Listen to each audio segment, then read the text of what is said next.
Kita terlalu asik dengan aliran-aliran Kristen. Protestan mengkritik Katolik, mencari salahnya Katolik. Pantekosta mencari salahnya Protestan. Akibatnya yang terjadi, orang Kristen paling hobi mencari kesalahan gereja orang lain. Dan saya kira mentalitas seperti ini sudah tidak boleh ada lagi. Shalom.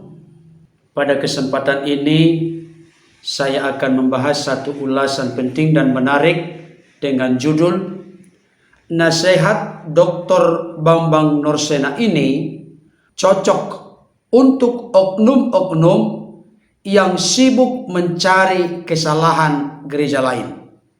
Sebelum saya lebih jauh untuk memberikan beberapa ulasan dan catatan penting terkait dengan topik ini, ada baiknya kita menyimak dan mendengarkan pernyataan dari hambanya Dr. Bambang Nursena berikut ini. Kita terlalu asik dengan aliran-aliran Kristen. Protestan mengkritik Katolik, mencari salahnya Katolik. Pantekosta mencari salahnya Protestan. Karismatik mencari salahnya Pantekosta. Akibatnya kita tidak pernah eksodus keluar dari tembok gereja. Akibatnya yang terjadi, orang Kristen paling hobi mencari kesalahan gereja orang lain. Dan saya kira mentalitas seperti ini sudah tidak boleh ada lagi dalam konteks yang baru, di mana Injil harus disampaikan tanpa salah paham kepada mereka yang menyalahpahaminya. Amin, saudara-saudara. Baik Bapak Ibu Saudara yang dikasihi oleh Tuhan, tadi kita sudah menyimak, memperhatikan dan mendengarkan pernyataan yang begitu lugas, jelas, dan terang benderang dari hambanya Dr. Bambang Nursena. Saya sangat setuju dan sependapat dengan apa yang sudah dinyatakan oleh hambanya tersebut. Saya akan mengulangi sedikit untuk makin mengingatkan kita. Beliau berkata begini, Bapak Ibu Saudara. Kita terlalu asik dengan aliran-aliran Kristen. Protestan mengkritik Katolik atau mencari salahnya Katolik. Pantekosta mencari salahnya Protestan. Karismatik mencari salahnya Pentakosta. Akibatnya, kita tidak pernah eksodus keluar dari tembok atau batasan gereja. Selain itu, akibat yang muncul, orang Kristen paling hobi mencari kesalahan gereja lain. Saudaraku dikasihi Tuhan, hambanya Dr. Bambang Nursena memberikan masukan kepada siapapun yang suka mencampuri atau mencoba untuk mencari-cari kesalahan gereja lain atau denominasi lain. Dengan beliau berkata, saya kira mentalitas seperti ini sudah tidak boleh ada lagi dalam konteks yang baru, di mana Injil harus disampaikan tanpa salah paham kepada mereka yang menyalahpahaminya. Sampai beliau mengakhiri kata-katanya, amin saudara-saudara. Saya sebagai seorang hamba Tuhan menyambut baik dan sangat setuju dengan apa yang sudah dinyatakan oleh hambanya Dr. Bambang Nursena. Dan jawaban saya juga, amin. Bapak Ibu Saudara dikasihi Tuhan, kita bisa melihat dan menyaksikan ada oknum-oknum tertentu yang mengaku diri sebagai akademisi, pendeta, memiliki gelar master dan doktor. Hanya segelintir orang sebenarnya. Tapi karena terus-menerus menyuarakan apa yang dia pikir sebagai sebuah kebenaran, membela kebenaran sekalipun langit runtuh, ternyata apa yang dilakukan oleh oknum-oknum tertentu ini yang secara masif mencari-cari kesalahan gereja lain, mencari-cari kesalahan hamba-hamba Tuhan lain yang sedang dipakai Tuhan berbuah lebat. Saudaraku yang dikasihi Tuhan, saya sependapat dengan hambanya Dr. Bambang Nursena. Mentalitas yang suka mencari-cari kesalahan orang lain, mentalitas yang suka mencari-cari kesalahan, kelemahan gereja lain, harus segera dihentikan dalam nama Yesus. Apalagi hal itu kalau terkait dengan karunia-karunia Roh Kudus. Beda misalnya dalam kesempatan lain hambanya Dr. Bambang Nursena berkata, jangan sampai kita sibuk dan ribut di dalam internal kekristenan.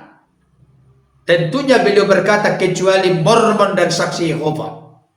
Sampai beliau pernah dalam sebuah kesempatan bernyanyi, ku tak pandang dari gereja mana, asal bukan Mormon Saksi Yehova.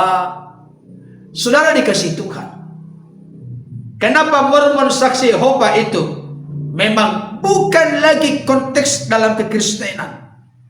Karena pengajaran mereka, doktrin mereka sama sekali sudah bertolak belakang, apalagi secara khusus dengan Saksi Yehova. Sudah bertentangan atau kontradiksi sama sekali dengan doktrin yang sangat fundamental dan substansi dalam kekristenan terkait dengan Allah Tritunggal Maha Kudus. Bapak Ibu Saudaraku yang dikasihi Tuhan, mari kesempatan lewat nasihat yang disampaikan oleh hambanya Dr. Bambang Nursena ini, biarlah kiranya mewarnai gereja-gereja di Indonesia, bahkan mewarnai oknum-oknum tertentu yang selalu sibuk dengan sebuah argumentasi membela kebenaran sekalipun langit runtuh. Padahal sebenarnya kalau saya lihat, mereka ini sibuk untuk mendirikan kebenaran diri sendiri. Maka seperti firman Tuhan berkata, mereka pun tidak lagi sungguh-sungguh takluk dan menaklukkan diri kepada kebenaran. Saya mau sampaikan pada kesempatan ini, yang sempurna itu hanya Yesus. Tapi kita sebagai tubuhnya dalam proses dimurnikan, diubahkan, disempurnakan sehingga menjadi serupa seperti Kristus. Apapun denominasinya, nama gerejanya, pasti ada kelebihan, ada kekurangan. Oleh karena itu, biarlah kelebihan dari satu gereja menyempurnakan kekurangan pelayanan dari gereja lain. Sebaliknya, biarlah kelemahan sebuah gereja itu ditopang oleh karunia potensi panggilan yang berbeda-beda oleh gereja-gereja lain yang punya kelebihan di mana kita tidak memilikinya. Unity, kesatuan itu sangat penting. Dengan adanya oknum-oknum tertentu yang selalu sibuk mencampuri, mencari-cari kesalahan pastor, pendeta, penetua, gembala tertentu atau denominasi tertentu atau gereja tertentu, saya mau sampaikan, sebenarnya hal itu tidak menjadi kesaksian yang baik dalam konteks era digital media sosial sekarang ini. Karena kelihatannya kekristenan itu tidak unity, tidak bersatu, tidak kompak, tidak harmonis. Padahal Yesus sebelum berpisah dengan murid-muridnya menaikkan sebuah doa kepada Bapa dalam eksistensi keberadaan sebagai manusia. Ya Bapa, supaya mereka semua menjadi satu, sama seperti Engkau dan aku adalah satu adanya, sehingga dunia melihat kemuliaan Allah melalui kesatuan dari tubuh Kristus.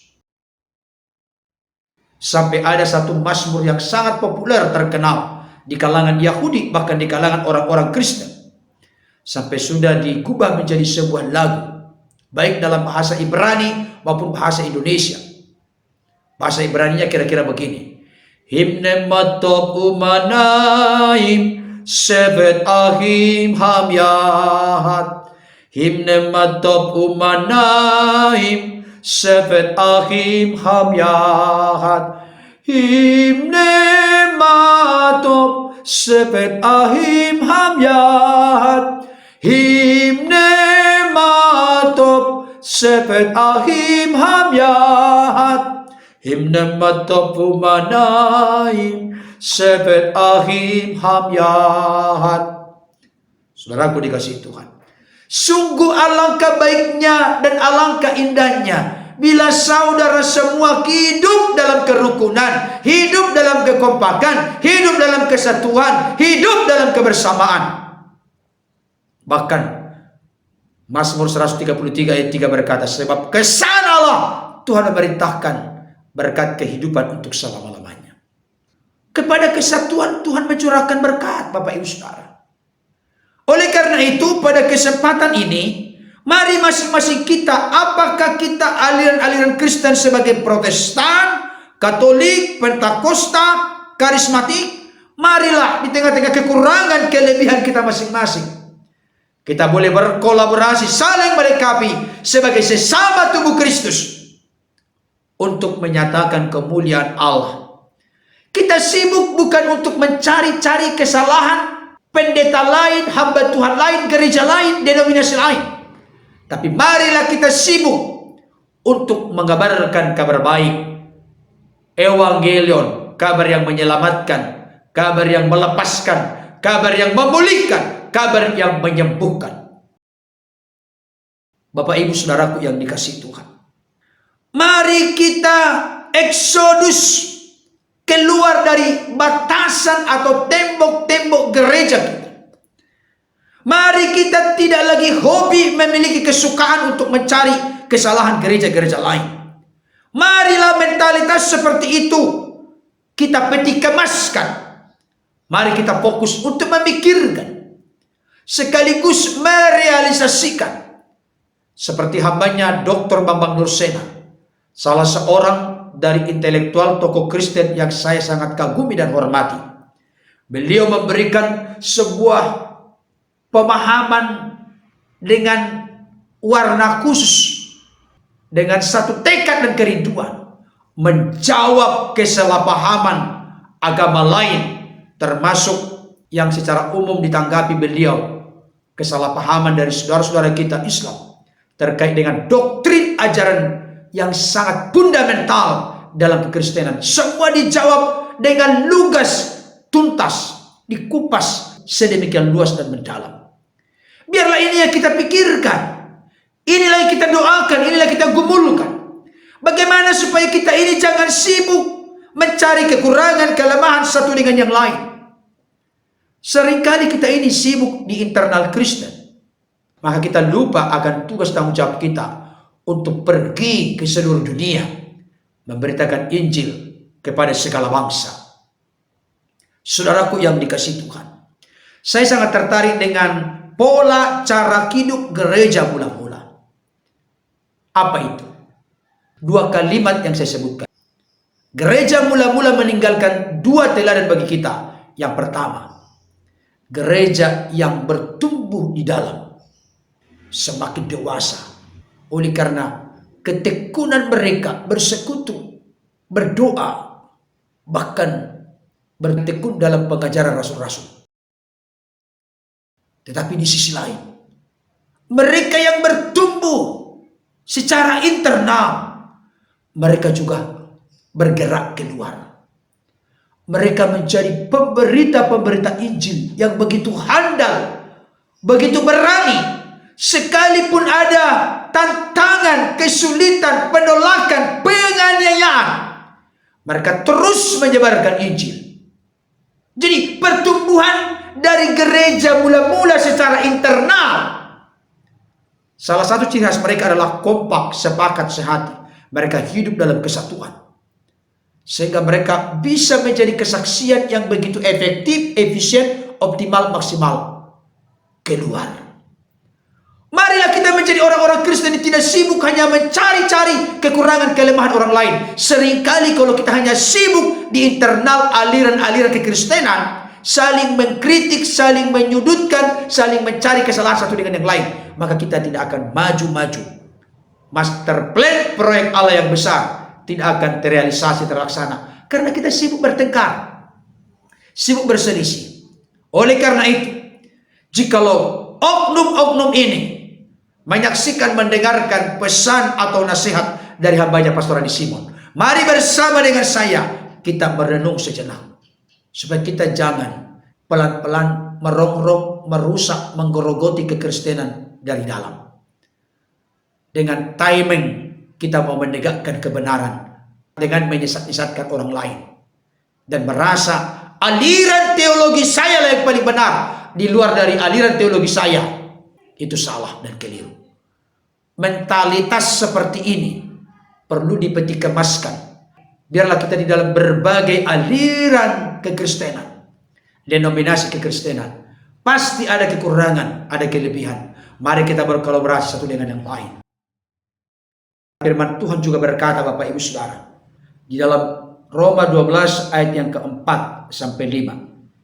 Sebab sama seperti pada satu tubuh kita mempunyai banyak anggota, tetapi tidak semua anggota itu mempunyai tugas yang sama. Demikian juga kita walaupun banyak adalah satu tubuh di dalam Kristus, tetapi kita masing-masing adalah anggota yang seorang terhadap yang lain. Kita punya potensi, panggilan, karunia yang berbeda-beda. Tidak semua kita memiliki semua karunia, tetapi masing-masing kita diberikan karunia oleh Roh Kudus sesuai dengan yang dikehendakinya. Biarlah karunia, kelebihan, potensi, talenta yang Tuhan beri, mari kita hidup maksimal di sana, daripada sibuk mencampuri atau mengkritik atau mencari-cari kesalahan orang lain, denominasi lain, gereja lain. Marilah kita sibuk untuk melakukan kebaikan, berbagi kasih kepada sesama.